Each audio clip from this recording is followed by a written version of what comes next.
Good day. Ito na yung ating kapangan ng ampalaya. So, antayin natin lumaki yung mga tanim natin. Malilit pa yung mga punla natin na ampalaya. Actually, may tumubo na nga eh. Zoom natin. Yan, ayan, tumubo na yung palaya. Isa, ayun yung katabi niya. Ito pa, isa. Banda roon sa dulo.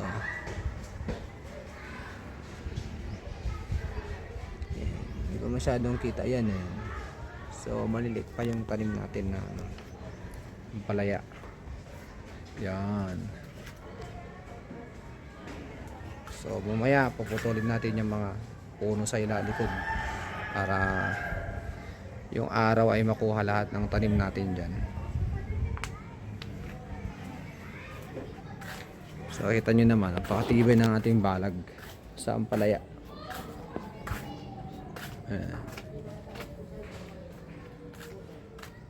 Ano yan, ampalaya ang nakatanim dyan.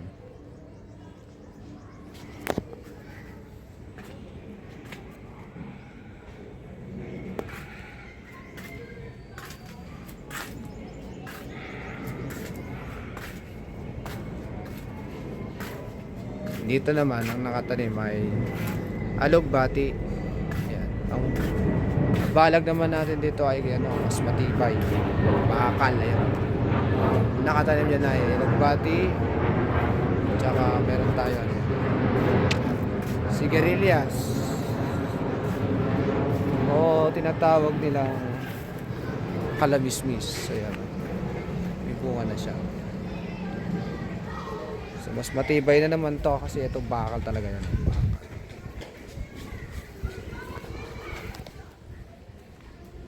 Yan yung tanim natin din. May bulaklak nga itong ating sigarilyas. Ang dami Okay, good morning. Good afternoon na pala. Ito na yung ating bunga.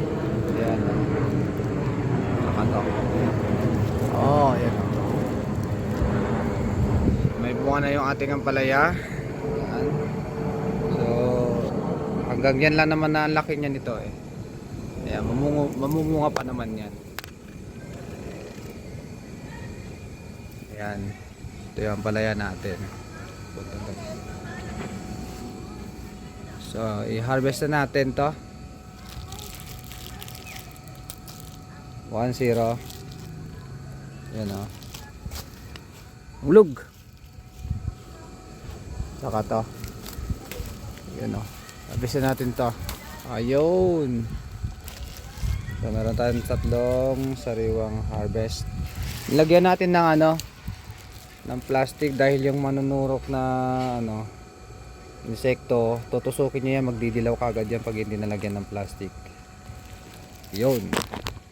So si Ma'am Day, si Benamano sa ampalaya. Ayun, ang lilit nga lang. Pero yan lang size niyan eh. Tsaka kulitis. Ari mo ba yan, Ma'am? Time, panlagay sa gulay. Ay, isda. Isda. Ayaw mo karne? Isda. Ayaw. Okay. Watso.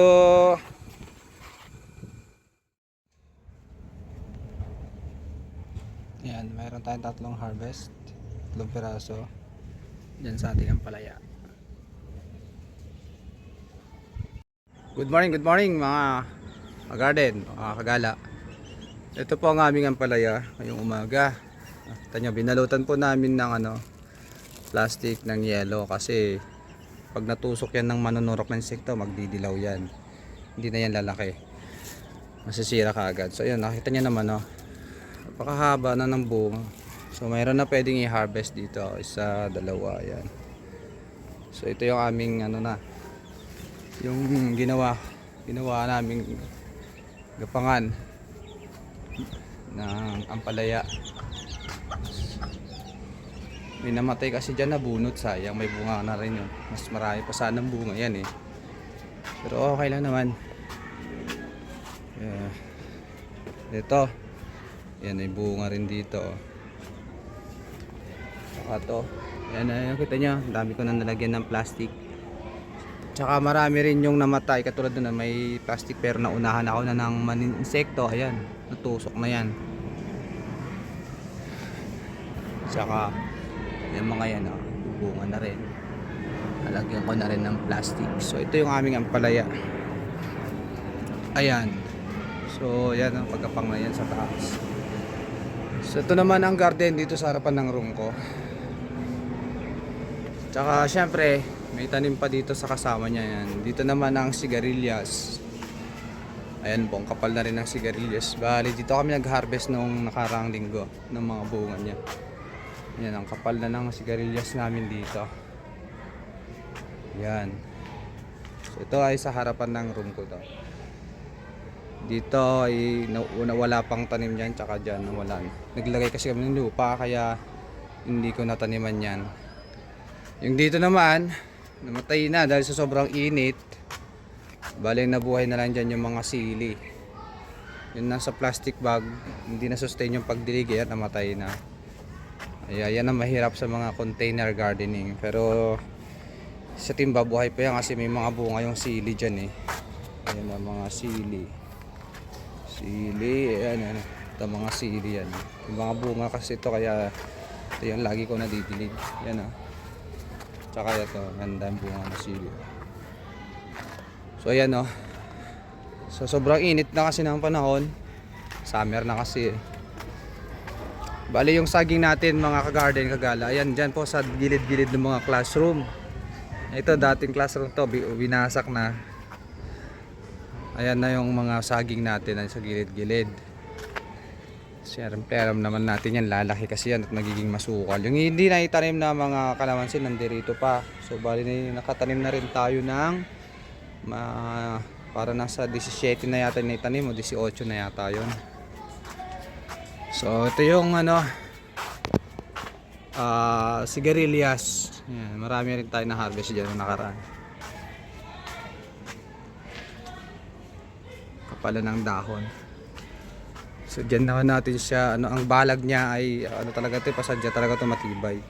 Yung mga grills po yan ng mga bintana na sinira ng classroom. Kinuha natin dito, natin pina-welding natin yan. Ayan, matibay ito eh.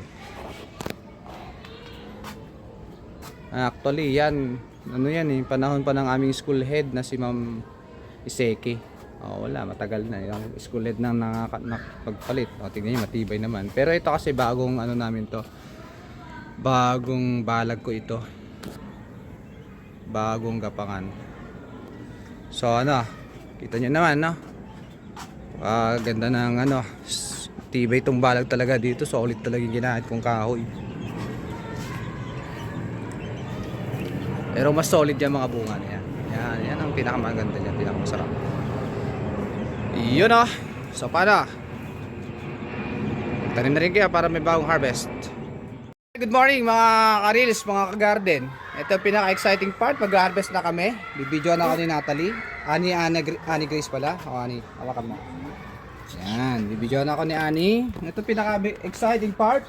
Sir, ang laki na niyan Ito niya, ang laki na Ani Grace ha. So fresh. Parang yung inano mo sir kanina, yung binalot mo kanina. Malaki na tong balot niya, no? Oo nga So sir. isang harvest. Okay. Pangalawa. Sir, para kanina yung binalot mo, maliliit lang Anong pa to, mga ilang linggo na rin. Ito, Ang laki pangalawa na. balot namin. So, meron na kaming dalawa. Ngayon, pupunta pa kami dito. Kasi, sabi naman, pinakamagandang pag-harvest ng gulay ay umaga. Umaga. Oo sir, para maraming Fresh. Oo sir. Ayan. Okay, pakita mo, Ani. Okay, pangatlo ang harvest namin. Ang haba na, Ani, ano? Nga sir. Siyempre, pang-apat na harvest namin. Yun Haba. Okay. Naman pala yan sir. Yan Nakakaapat na kagad si Apat sir. na kami agad, So, ito muna ang harvest sa araw na ito. Kasi yung iba ay, Maliliit pa. maliliit pa. Papalakihin pa namin. Okay. Ikaw naman, honey, guys. Hawakan mo. So, yan So, good morning. Ito si Annie Grace, ang aking estudyante. Siya nag-video kanina sa akin. So, ito yung aming harvest. 4 na piraso ng ampalaya. At pwede na po yung ihalo saan? Saan masarap ito ihalo, Annie Grace? Sa itlog, Itlog tsaka sa pakbet. Ayan. Atras ka ng konti, Annie Grace. Yan. Sa picture. Good morning. Ito na, Nakita nyo naman, napaka-sarap naman ng ampalaya. Fresh na fresh. Natanggalan namin yung plastic na ibinalot namin. So, ayan po. Ayan na, ano. So, masarap to sa itlog, ano. Sa itlog. Tsaka sa ano to, pakbet. Hindi na ba yung blurred? Pag kay ma'am blurred, no? Hindi na blurred. Isuot na. Ay, hindi na yata blurred to. Magandang hapon mga ka-garden. Ito nyo to. Ito yung tanim natin dito na ampalaya naman sa kabilang garden. Ito pala ay nandito sa likod ng principal office. Yung isa kasing tanim natin na ampalaya nasa likod, nasa harapan ng room natin yon sa kabilang garden. So ito, nakita nyo, no? Oh, pangalawa, pwede na i-harvest yan. At saka syempre meron pa isang tatago dyan yun. Ayun. So ayan, meron naman tayong pang sahog sa itlog. So, ito yung malalago pa natin na ampalaya, umakyat na yan sa taas. Ito maliit pa yan. Ayun, maliit pa rin yan, payat pa. Palangin pa natin yan. So ayan, hindi pa meron naman tayong biyayang may harvest. Ayan, dito na tayo sa pinaka-exciting na part. Ang pag-harvest ng ampalaya. Ayan isa. Tapos ito yung pangalawa, ayan pangalawa. Syempre hindi mawawala tong pangatlo natin. Di ba? Dalawa. Ito yung pinakamalaki. Ayun So ito, tatlo. Tatlo. Ayan, harvest naman natin to. Fresh na. So ayan na yung ating na harvest. Ampalaya na may kaunting okra.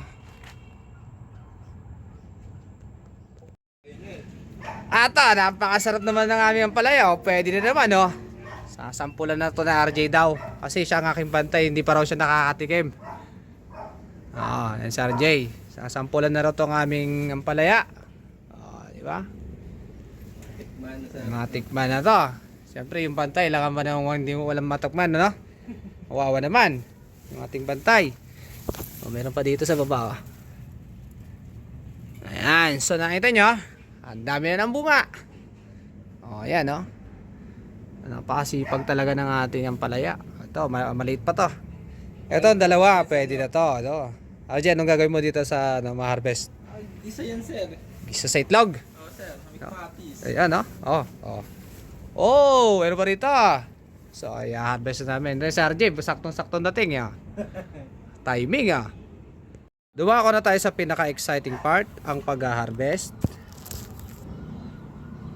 Uy, yun. 1-0. 2-0. Ayan, dalawa agad, Siyempre, meron pa rito. Ito. 3-0. Ayan, tatlo na. Siyempre, yung dalawa rito, ayan, Ayan. 4-0. Isa na lang. Iyon, 5-0. Ayan. So, yan na yung na-harvest. Ito yung pinaka-exciting part, RJ. Harvesting, Yun, Paano? Ito pinaka-exciting part. Ito tagabantay natin. Video pa. Video. Tagabantay ng ating ampalaya. Yan yung ampalaya, Sir, bantay sarado yan, sir. Bantay sarado yan. Magandang araw, Ito, may mga bunga naman yung ating ampalaya. So yan, malilit pa yan, Binabalutan natin. Ito, bagong balot natin kakartin. Tsaka to. Ito, pwede na itong i-harvest. Ayan, Yan, yung dalawa na yan. Meron na naman tayong ma-harvest. Karoon na ilang linggo. 1 week. Ito, pwede na naman to. Napakasipag ng ating ampalaya.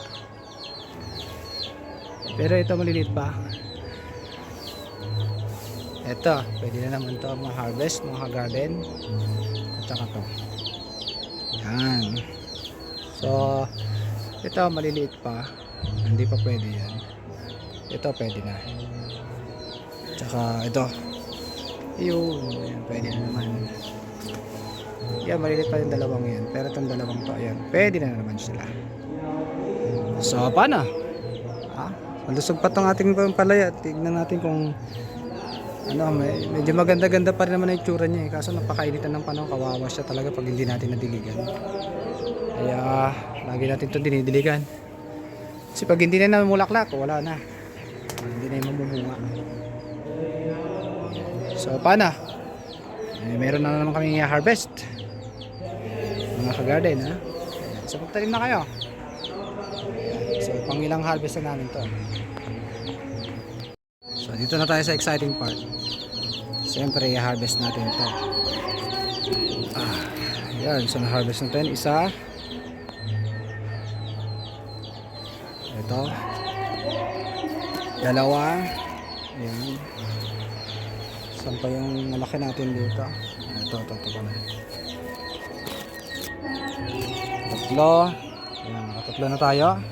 Ito yung pinaka-exciting part ng pagtatanim mga ka-garden, mga ka-reels, no? Ito kasi mga garden, maliit pa.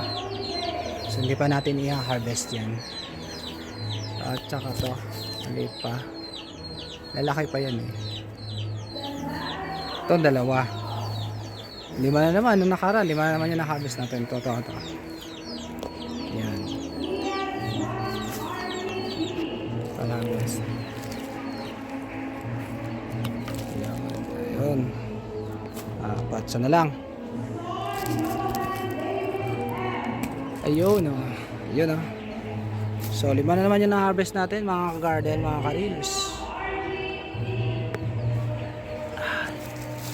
Sa 2, 3, 4. Ayan o, 5.